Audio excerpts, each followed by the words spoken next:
Then in 1939, on a spiritual pilgrimage, totally unaware of any such documents purported to exist at Himis, came Mrs. Clarence Gask from Britain with a tour of pilgrims, and among them was educator Dr. Elizabeth Caspari of Switzerland.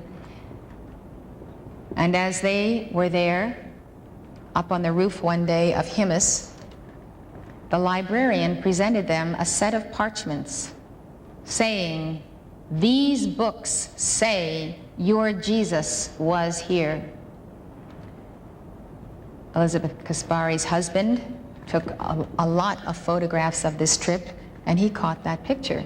He was right there and took the picture of the monk presenting them. This was the first that these people had ever even heard that there were such documents in existence. I've published in this book a lot of the pictures that they also took in the Himis area. Just about the time we were concluding this book and its research, there came to light that in 1951, Supreme Court Justice William O. Douglas traveled to Himis. And he wrote in his book, recording his travels, quote, "There are those who to this day believe that Jesus visited the place, that he came here when he was 14 and left when he was 28, heading west to be heard of no more. The legend fills in the details saying that Jesus traveled to Himis under the name of Isa."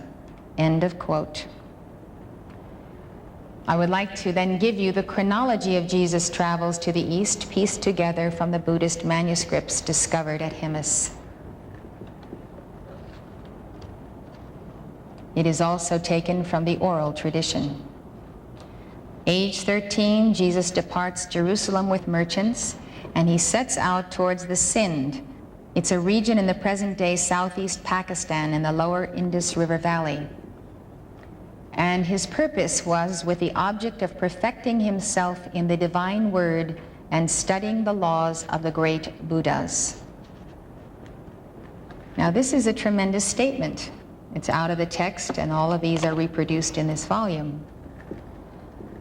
Now, if you can identify with Jesus as your brother and not as a Roman god, made such a god that he is far removed from you, and you can imagine your heart at the age of 13 knowing that you have a vast mission in Palestine to challenge the entrenched forces of the day, to heal the sick, raise